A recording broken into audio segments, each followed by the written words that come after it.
Ahoy there, this is Pirate Steven bringing you a new, exciting, quacktacular episode of DuckTalks. I know what you're thinking. It has been a while. It certainly has been a while, but I'm back. One of my favorite people in this world and a great friend of our show has a new passion project launching soon, and we wanted to make sure that everyone out there knows about it. You'll definitely know him best as the talented artist that illustrated the amazing Darkwing Duck Boom and Joe Books comic series, the Carl Barks of Darkwing Duck comic artist. That legendary artist is on our show tonight to tell us why a pirate's life for him. Let's welcome James Silvani back to our show. Hey, James. Hey. How you doing? After that introduction, I wasn't sure who you were talking about. It's you, man. Everything's you. Well, thank you for having me. I'm always happy to talk to DuckTalks. Absolutely. Yeah. You have a new project coming out, which we're excited and we're going to be talking about that. And this is your first Kickstarter, right? My first Kickstarter, yeah. Boy, has this been a journey. After Darkwing ended, I had a couple of projects here and there, but I heard about these crazy Kickstarters and how well they were doing, and I was kind of toying around with the idea of doing something pirate related. I had done a previous book about dinosaurs and how to draw them called Drawasaurus, and the publisher got me kind of interested in doing more nonfiction, and so I started researching the pirate stuff, and it just grew into a graphic novel from there. That's really cool. I have my copy of Drawasaurus, and I think it's great. My kids have never asked me to draw a dinosaur, but when they do, I'm set on this book, and I love that. I love the way that you always find and draw humor in something, and you go in every one of your panels, you go in extreme detail. Recently, you had done some hat tutorials on your social media, and I think it kind of ruined me from looking at anything with hats, because now I'm completely judgy on everyone's hat drawings, because I'm like, this is that person's hat really fitting on their head? And I never like to throw shade on other comic artists. We're all in the same business. I'm sure there is a ton of things that I am not drawing correctly. I mean, when it comes to architecture, when it comes to cars, things like that. But man, there is maybe 2% of the comic artists out there that draw hats correctly. Yeah, and your tutorial, you did about 8 of them. I'm like, man, this could be a book in itself. But actually, if this is successful, that's why I haven't been posting any more of those, because I am going to indeed save them for another Kickstarter. That's really cool. Yeah. I Yeah. love how in those pictures you go on and tell about. A hat.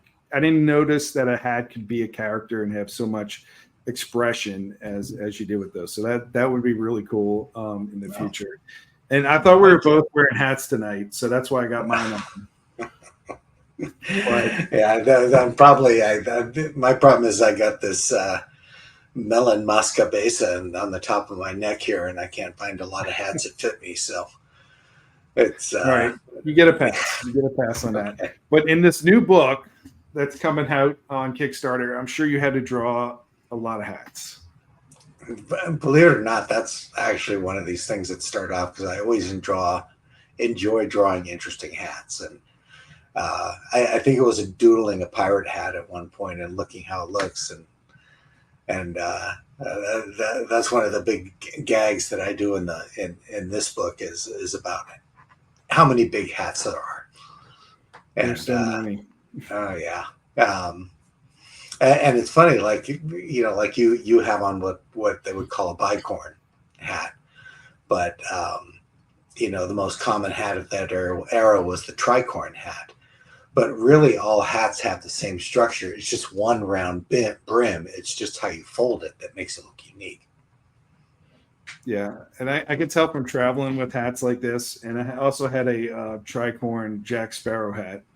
This Mhm. one's actually more comfortable because I don't have to have dreads hanging from them. But yeah, it was always hard to get them like proportioned correctly with Mhm. those tricorns and make sure it wasn't like sideways or Mhm. going in opposite directions. So yeah, I can tell. I Right. mean, with your book, I'm sure you have this with all those hat tutorials. I'm sure you have a lot of practice with drawing pirate hats. Oh well. Hey, get my start with drawing Darkwing.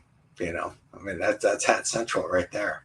Oh, absolutely. Yeah, and I was looking at because you can't see it, but this table has your library on it, Oh. and I was looking at going through some of the Darkwing stuff, and you Mhm. had a couple of in Orange is the New Purple. You had some pirate scenes with Darkwing, and I thought that was really cool. Oh, Anything with Darkwing obviously is cool, but of course. I love it when the universes and pirates and ducks Hmm. go together. And the Haunted Mansion cameo is absolutely hysterical as well.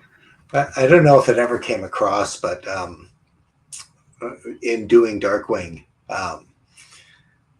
I started off keeping as close to model as I could for I think a good deal of the boom run.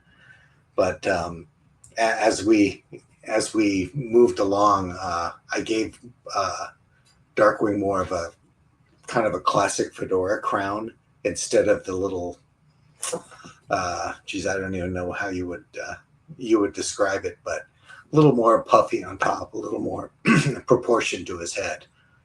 Yeah, Something that it would was. fit. Yeah, absolutely. And like I said with those tutorials, I'm like, even with the Diamond Select Toys diorama figure that came out, I'm like, there's no way that hat fits on his head.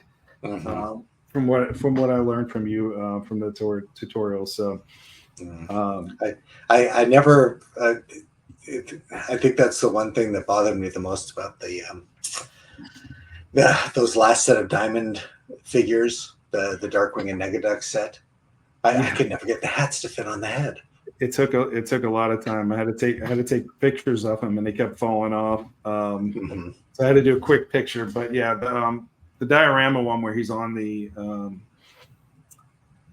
top of the building. Now his Mm-hmm. hat looks a little dumpy Mm-hmm. Yeah. compared to what it's supposed to look like. But anyway, we were talking. I don't think we even gave the name of your new Kickstarter book. Oh, so the new Kickstarter, the name of the book is Pirates: A Graphic History, and the subtitle on that is "But Not That Sort of Graphic." And I did that because it's like with Darkwing. I consider my stuff all ages. I like to. I think I do things in a Looney Tunes sort of style where it's, I guess, written for my sensibility, more of an adult sensibility, but it's nothing that would bother kids. Kids maybe will get things on a different level than adults do, but both can enjoy it equally. So it's not a book where there's an overabundance of blood or violence or sexual stuff or anything like that. It's just all kind of done in good fun, whatever there is, and again, nothing too graphic. Yeah, I feel like if you know which age to like hit, and you won't have to like dumb it down for everybody because it's appropriate for everybody. So I think I like that you hit it that way. And like I said, that title's hysterical. Oh, thank you. It was, yeah. I did want to make a point of making a book that everyone could read. So Yeah, I and don't.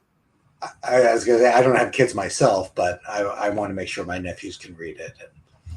And my pirate roots comes from back in 1999. I got my dream job at Walt Disney World, working at the Pirates of the Caribbean attraction. So I got to do that for several years. But when I got the job there,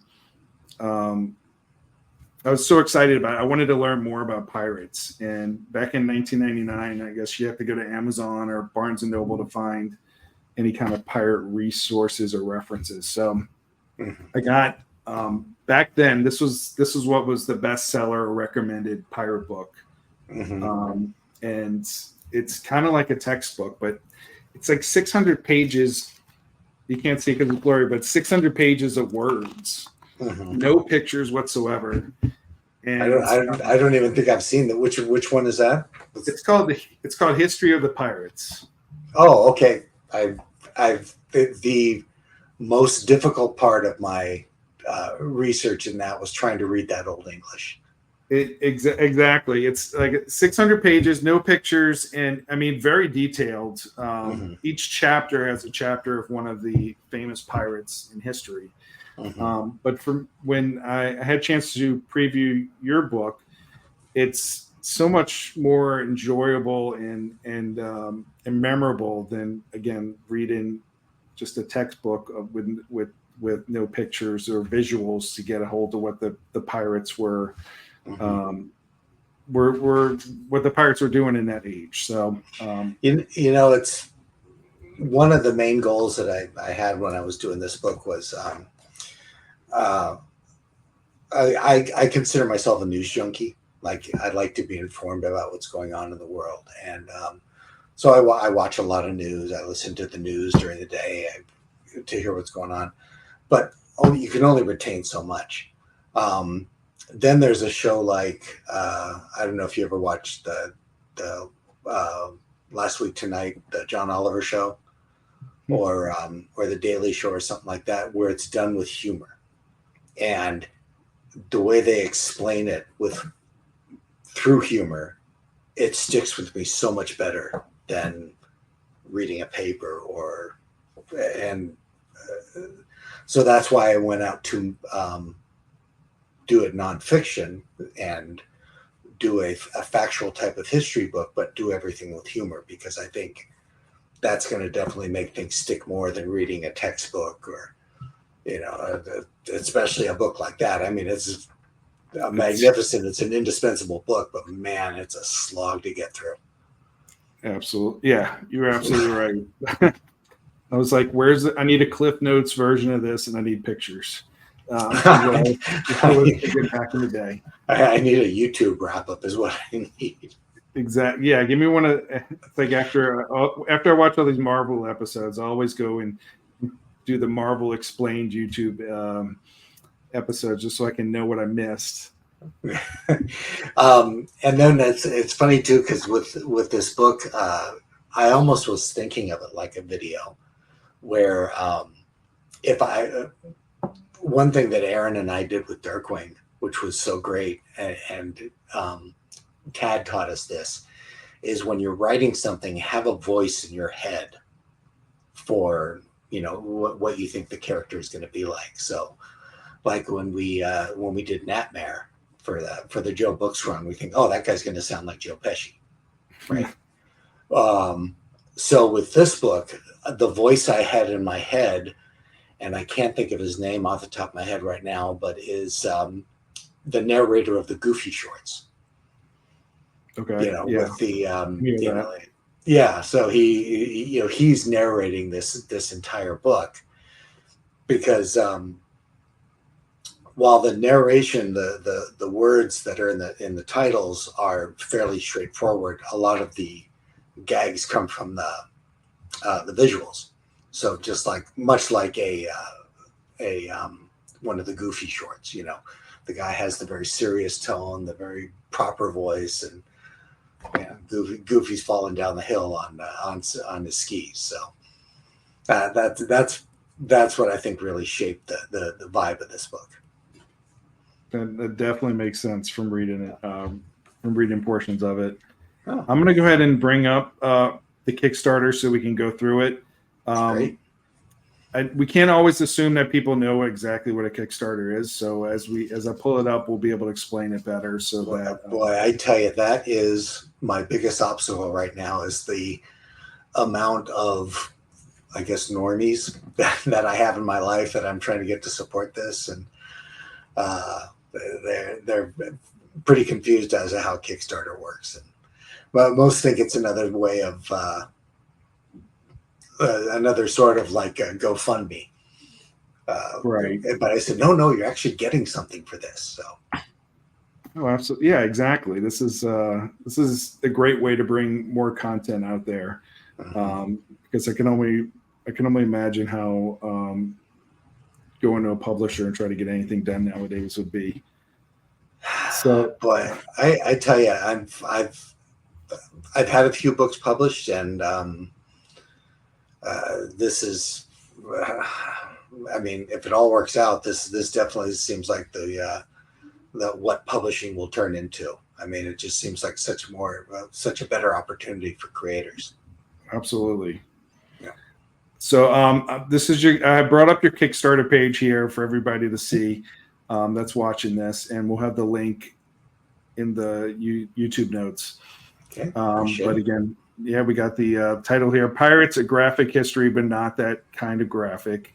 And the Kickstarters usually run for a certain amount of time, usually a month, right? So, right. So we got a 30-day window, which actually starts tomorrow, October 1st at 9 a.m. Pacific time. So yeah, 9 a.m. Pacific time, noon on the East Coast. Yes. So when you're watching this, the Kickstarter will be live, and you have to set a goal. So your goal of getting this book out there is set at $10,000. Yes, and that will pay for the printing and any other little necessities along the way. So everything else I'm pretty much doing myself: the lettering, the artwork, the writing, and it's pretty nice. The designer for the Darkwing books, I'm still friends with her, and she is going to put together the pre-press arrangements for getting this thing printed. So wow, very cool. Yeah, good friends to have. Yes, very very good. So it says here, and just because I don't know what everybody knows about pirates, but you say this is a real story on seafaring sociopaths. Why did they have hooks and peg legs? Why did they bury their treasure? And why did they all say R? Questions that are going to be answered.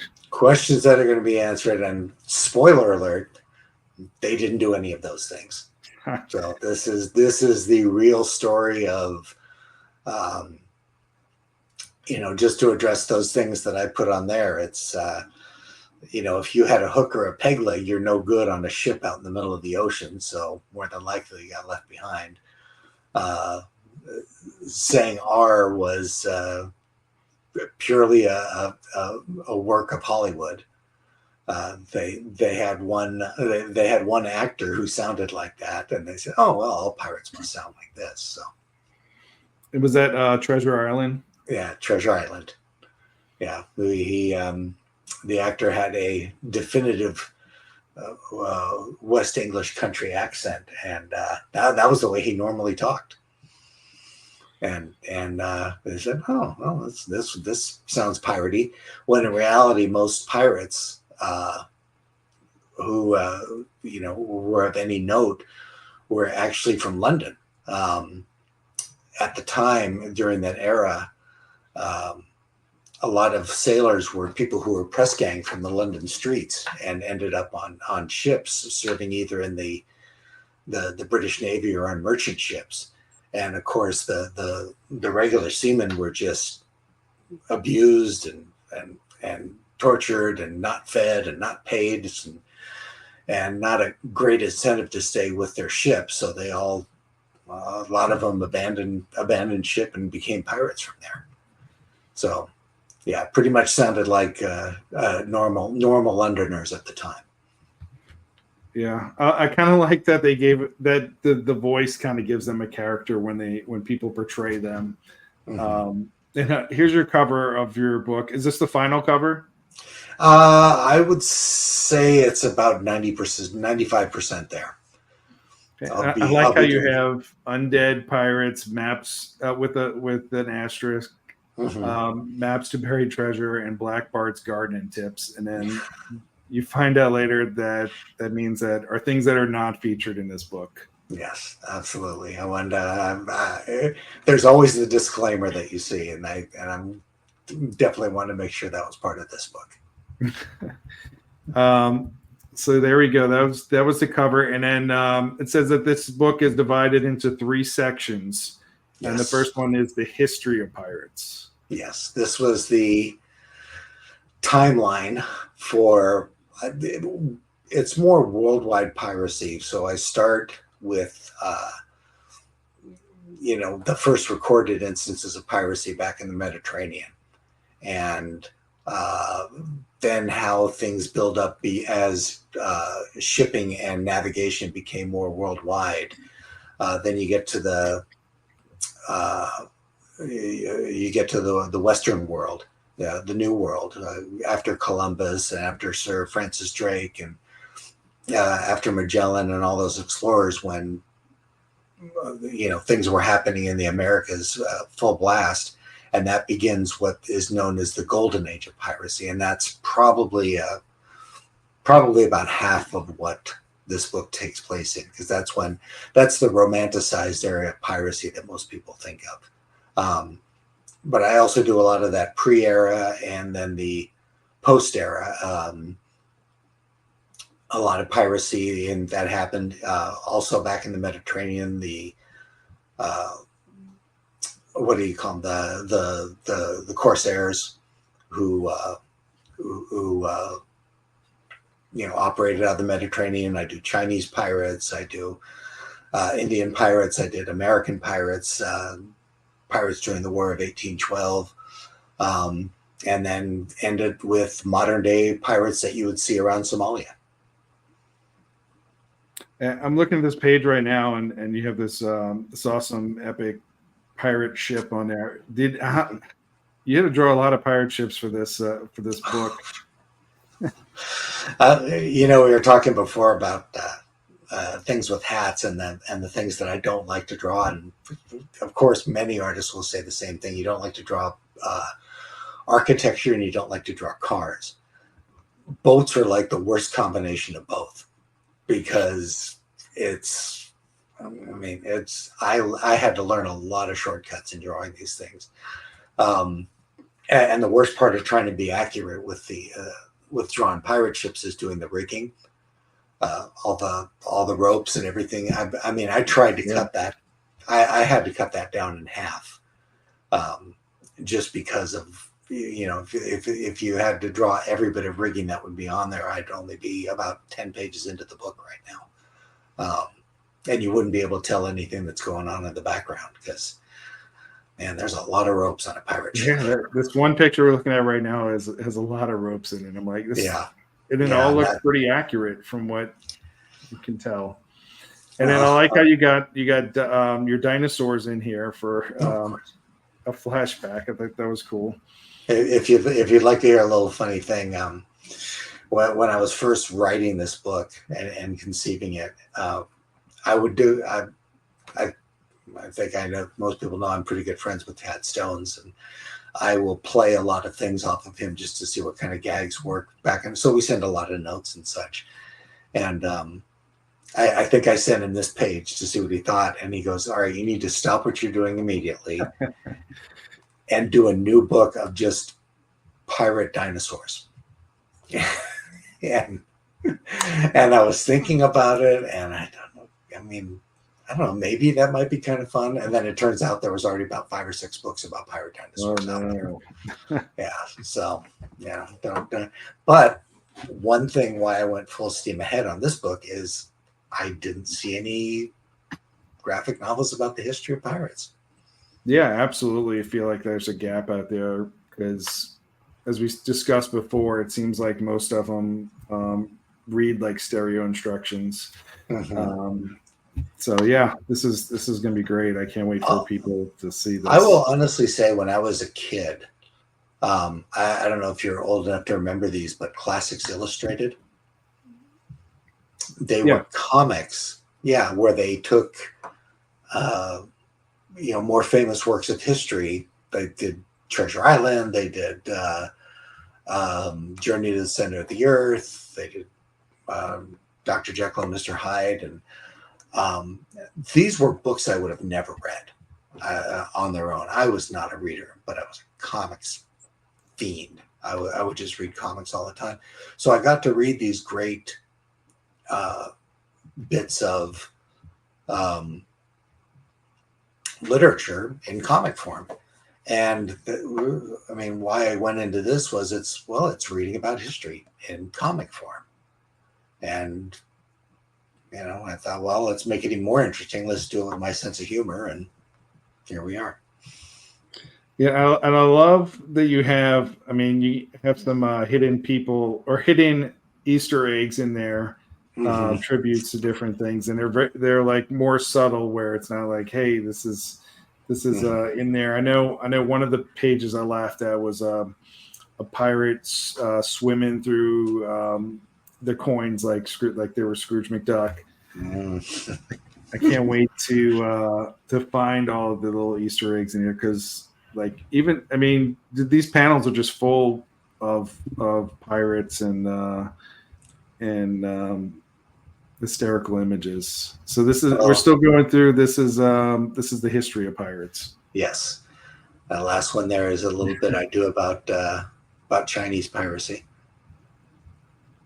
We kind of see we got Chinese the Chinese piracy in one of the Pirates of the Caribbean movies. How would you say that would when he went to, I think, Singapore? Do you feel like that is accurate?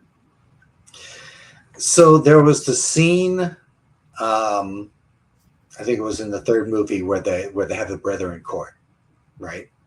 Mm-hmm. And there's all the pirates that are sitting around the table there. A lot of those were based on real pirates out there, and there was the female Chinese pirate who was sort of based on the character that's on this page here. I think in the movie she was a good deal older than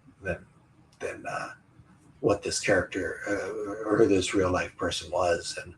And but I mean, from the research that I've done, I mean, Pirates of the Caribbean got a lot of things right, as far as clothing, as far as ships, as far as demeanor, things like that. I mean, I got no complaints about the way they did anything in Pirates of the Caribbean. That's awesome that they got some things right on that. You see, is this is the second section? So Piracy, yes. 101. This is how you're telling us how we can become our own pirate. This is the real guidebook part. Yeah, this is how to pick a captain. This is how to sell your loot. This is how to shoot a flintlock. This is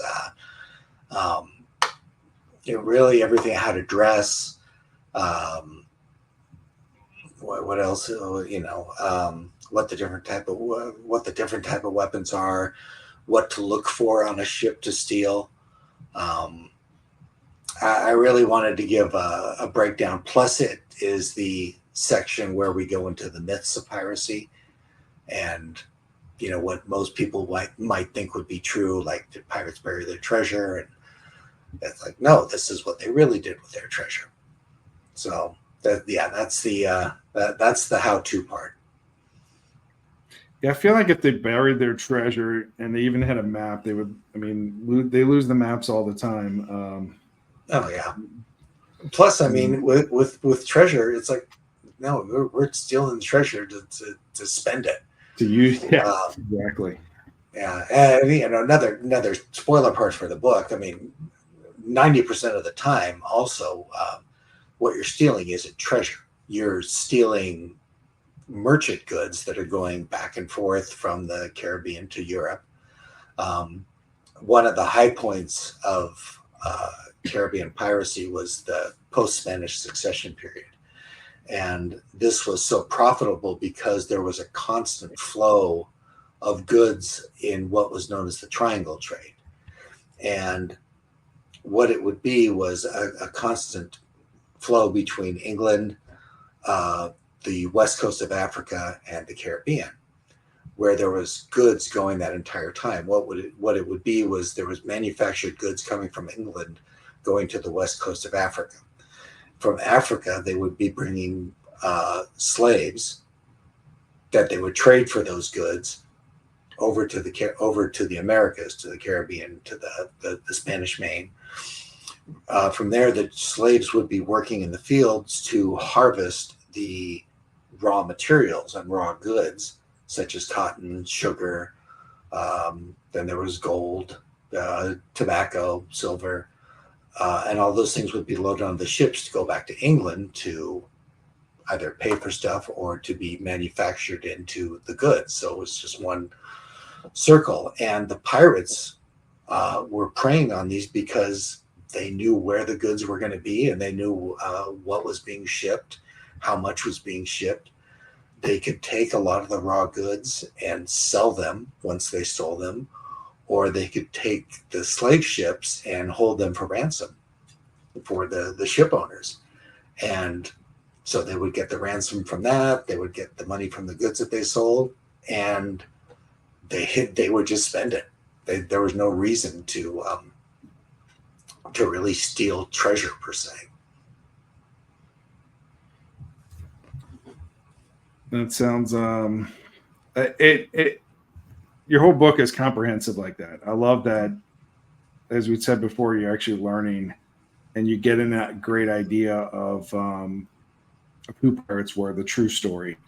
Mm-hmm. So the next part of your book is the profiles in piracy, which I thought is really cool, where it goes into the individual pirates that are well known. Well, maybe people won't know about them, but they'll know after they read your book and become fans, because a pirate's life is fun. I mean, that's why I wear this hat. Mm-hmm. And I feel like if these pirates are around nowadays, they would be collected like they would have their own like trading cards, of course, and be popular. And here we see Blackbeard here, Edward Teach. Mm-hmm. Who was your favorite pirate that you got to draw? I think my favorite one was actually Bartholomew Roberts, known as Black Bart.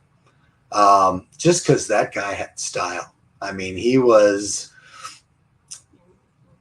I think we've gotten into before. There wasn't really a way the pirates talk. There wasn't also really a pirate look. I mean, the look reflected the clothes of the time. I mean, they're not, you don't go to Pirates R Us and get your clothing. You steal whatever's handy.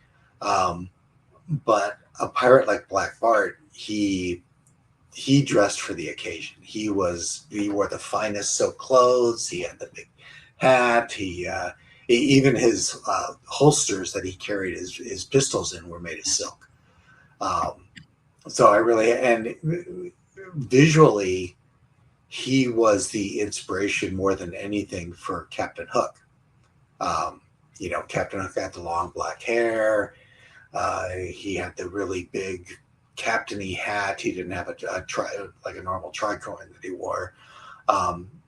He had the stockings and the breeches, and he was just a fancy dude. So he made a lot of fun. Made for a lot of fun to draw. And the other thing about pirates that there were a lot of badass women pirates in history. Yes. I feel like, they're not like the redhead from the Pirates of the Caribbean ride, the original redhead. Mm-hmm. That was more of a damsel. They were badass, and I think that's cool that they're all in here as well. Yeah, I do a section on Anne Bonny and Mary Read, and their adventures, and how are they. There was actually they were actually more of a trio with Calico Jack Rackham, but it was really the two of them that were in charge, even though he was the captain of the ship. I mean, they were definitely the power on that sloop. I like your version of the Jolly Roger here with the banana. I think that's funny. You know, that's the Let's tone of the book right there. It's not really anything too serious. And we got there's some rewards and early. Do you want to go ahead and talk about the rewards and Sure. what different levels we have here? Sure. So I do. I mean, you see up front there, I do have the early bird special, which is if you sign up in the take one of the rewards in the first 24 hours, you get $5 off, and that's on the unlimited tiers. There are some, for people who don't know how Kickstarter works, you can buy things at certain levels. Some are unlimited and some are limited. My limited ones are ones that include artwork or drawings or where I only have so many of them. But if you just want to buy the book, if you want to buy the book with a sketch inside, if you're a retailer and you want to buy a bundle, if you get it within that first 24 hours, then you get $5 off on that. Next is the digital edition. If you prefer reading your comics just on your iPad, I don't know if it'll really work reading it on a phone, but because I like to throw in a lot of detail. But anyway, the digital edition will be $10. The heart and soul of this project is just the physical edition. I mean, when I started this, I couldn't wait to have the book to hold in my hand. This is going to be just a standard graphic novel, trade paperback size. So if you've read the Darkwing books, you probably have something this size. 160 pages. As I get it out to you, everything is going to be signed. With the physical edition, you also get a digital copy as well. The digital will go out first, so that when you when it is finished and ready to go, you'll get that digital copy and have something to read on the, when the physical one gets there. I do love I love how it's a bonus that you get the digital copy, because I love holding a book in my hand, but as I'm getting older and I just read it in the dark with a bright screen, and I feel like and I could like zoom in and get the whole panel image. I think it's really cool. I will say I'm a bad comic creator because I don't read new comics anymore. I don't read, I don't go out and get Batman. And the guy who owns my local comic shop is probably beating me over the head right now. But what I do like is to go on those Marvel Unlimited apps or the DC one and go back and read comics from before. And because, I never was into the idea of collecting comics either. So I like having that digital, so I could just go back, and if I'm thinking of a comic at the time, then I can scroll back and look at that stuff. It's perfectly fine to read them like that. And then also, when I was first putting this book together, and I talked to a few comic friends, they thought I was crazy for doing a entire trade collection, for lack of a better word, with this. Oh, why don't you do individual comics and sell them as floppies first, and then collect it in a trade later? And it's like, I like having it whole. I like having it as one piece that I can put it with. Yeah, a lot of people wait for the trade now. Yeah, that's you gotta. I think that's one thing that's killing the comics industry is they don't embrace the bookstore. They don't embrace the Amazon, where it's like, let's read it all in one pop. It's and when there's a delay, the delays are just like, you never know when the next issue's coming. So yeah, I totally hear you on that. Yeah. Plus, I'm a binge watcher when it comes to shows and such. A lot of times I'll wait till it's over with that and watch it, and then watch it all at one point. But anyway, and then the Remark edition here, you get a sketch inside the front cover. If anybody's ever bought one of my Darkwing trades from me at a convention, I'll always put a Remark in there. But when I'm shipping them out myself, like I'm doing with this one, I can take a little more time. So that's why it does have a little cost to that one too. But the books that I will send out, they are all signed at least. But if you want to get a sketch in there too, that's the remark edition. Retailer bundle, if you're a comic shop owner or any other type of retailer, I have the buying them as a bundle for the wholesale price. So the next two ones seems to be the most popular, or the ones I'm getting the most inquiries about. For $100, you can get the book, you can get the digital copy, and you also can put the name of your choice on one of the pirate ships. There's, if you can't really see it in the picture there, but I left the name of the ship blank on 5 of the ships throughout the book, where it's big enough to be read clearly. And if you want to go in this tier, you can name it the HMS Jane, or Bob's Fancy, or whatever you want to call it. That'll be your choice. And then the one below that, the Be a Pirate edition, is you can have yourself drawn as one of the characters in the backgrounds, one of the random pirates that you may see on a ship in one of the scenes there. And then anybody who does that, I will have an acknowledgement in the back, and it'll say the person's name and what page they're on, so anybody can find it. That's the one I'm doing. How do you know I already haven't drawn you in there? Come on. Oh, that's true. That's true. So I do have 2 commission editions also. If you would like a 1 character commission or a 2 character commission, I hope that 2 commission character looks familiar there. Can't see, it's blurry, but yeah, that one does look familiar. Yeah, very nice. So if you'd like a 9x12 original piece of artwork to be included with the order, that's the way to go. And then the last one. So these are my last absolute letting them go, because I really want to fund this book. Copies of my Darkwing Duck work. So they are, I'm sure you can attest, these things are very out of print right now.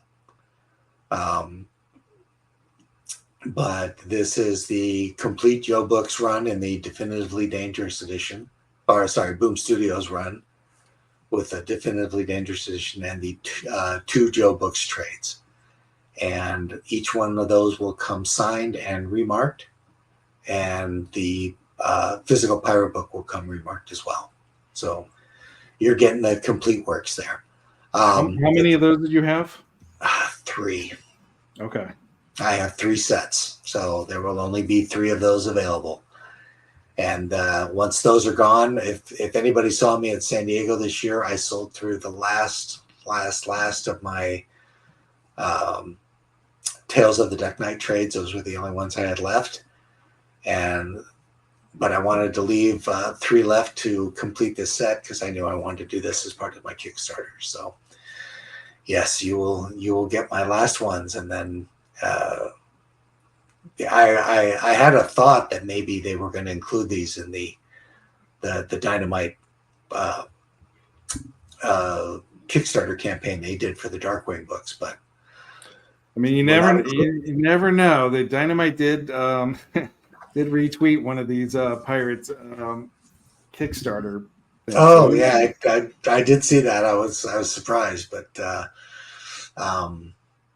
yeah, well, we'll see. As of now, it's not going to be included in the Dynamite set. So not in this one, but I mean, again, that would be the dream to actually have them in, because I love the paperback ones, but I would love to have hardcover editions of that. Hey, I might even sign up for that. There you go. Right. And so, like all Kickstarters, there's stretch goals to help encourage people to donate and get their friends to donate as well. And at 10,000 is the goal of the campaign, but here we have the 13,000 stretch goal. Number 1 would be 2 sets of stickers, which are of some of the famous pirates you might see in this book. Well, you will see in this book. Yes. And the set of stickers, I had those originally for San Diego Comic-Con this year, but I had some more printed and they will be included.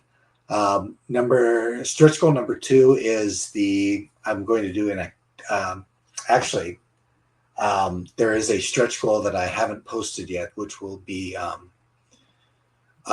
which one was that? The stretch goal number 2 there you'll see is actually going to be at 13,000. Okay. And that is going to be an additional 8 pages of material. And I wanted to do an activity book, like you would see, just at the store where it's got word finds and crossword puzzles. And but of course, keeping with the humor of my book, if you can see on the illustration that's on there, it's a maze to find buried treasure.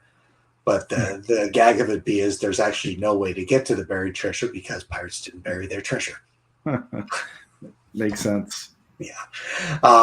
But I do have a stretch goal after this, and I'm going to take random. One of my things I've offered in the past is deluxe headshot cards that I did. Original artwork, 5x7. And I'm going to randomly insert 10 of those into 10 random orders that I get for a stretch goal. I do have one that I'm still working out after that, but the real big stretch goal will be at 25,000. I'll do a hardcover. Yeah, I really hope it gets to that because that'd be cool. And one of the addicting things about Kickstarter, I had never donated to a Kickstarter before. Nothing had really attracted me to it. As far as like topics or stuff, I did do the 2 Dynamite releases of Gargoyles and the Darkwing one. And I was kind of addicted going to the page every day just to see how much money would accumulate or if it would hit a stretch goal or not. So I feel like that's gonna be something with this one. I'm definitely we're gonna watch daily because I wanted to get to this stretch goal number 3 or what it will be number 4 of the hardcover book. Because I think this is gonna be really cool keepsake that people are going to want to have. I'm hoping, and I'll be doing a lot of things along the way too. I'll probably do some maybe some Instagram lives and such where I'll be doing drawings and taking questions along the way, and so you can see the progress of the book as I'm going along, and hopefully that'll pop up on the Kickstarter and be reflected there. So when this book hits 10,000 and officially goes into this is happening phase, when do you think it actually will get shipped out? So the date that I have on there for everything is April of next year. I'm about halfway through the inks right now. One part of the stretch goals is, so at this point I'm coloring it myself. What would be nice is if I did hit a certain goal that I could have someone else finish up the colors for me, because there are people that are a lot more qualified out there to color than me. So if that happens, then that will speed up the production time, and it could be finished as soon as February. Of course, right when we get to February, most books these days are printed in China. So if I, which of course February is the Chinese New Year, everything shuts down for a month there. But so it might be it might end up being closer to April either way. So, but I do have another project starting at that time. So I have a hard goal set that I need to have the book finished by. So are you allowed to talk about that project yet? I am not actually, because we're still. That's fine. We'll have you on when that project. And believe me, this is a great project. So I'm very anxious to talk about this one as well. So one of the things with Kickstarters because I've learned a lot from the 2 that I've donated to this year's is that things shift or change. So people like to, and sometimes people forget about you're not getting this book after the 30-day period. Mm-hmm. So I feel like it's good. I think there's a place for you to give updates. And people love getting those update emails of progress of what's going on. Because I know, I think I think the Gargoyles one was originally in February, and they said that the books were going to be delivered in July, and it's end of September, and I just got a notice that I got charged for my delivery fee today. So, all right, well, there you go. Yeah, eventually the books will get into people's hands, and then it'll be the best day ever. But yeah, I think people forget that they're not getting it right away, so they get antsy about it. Yeah, and this was sort of a now or never period for me, as far as if I'm going to do this, I need to do this now to put it up for sale, because I'm most of the hard work is done, but now that I have a hard deadline that I need to get it done by, it's like, okay, well, let's go and let's set myself a realistic goal of when I can get this out the door by. Now, I'm going to just say this up front, and I put this in my my risks and challenges section of the Kickstarter page. This is my first time doing this. I do have a lot of friends who have put Kickstarters together, and everyone has been a great help along the way on this. But I'm sure there's a lot of bumps that I'm going to hit along the way. So please be patient, because you're going to get an awesome book when everything is all said and done. I can't wait. So that's going to launch. That's going to launch actually tomorrow, depending on when you listen to this or watching this. The month of October. Yeah, Tuesday, October 1st is when it starts at 10 o'clock noon on the East Coast. You actually you previewed this book. You got to make a San Diego Comic-Con appearance, and how are people reacting to finding out about this book there? So one thing, which has been, I've been lucky that I've been able to do this with all the projects that I've had that are original.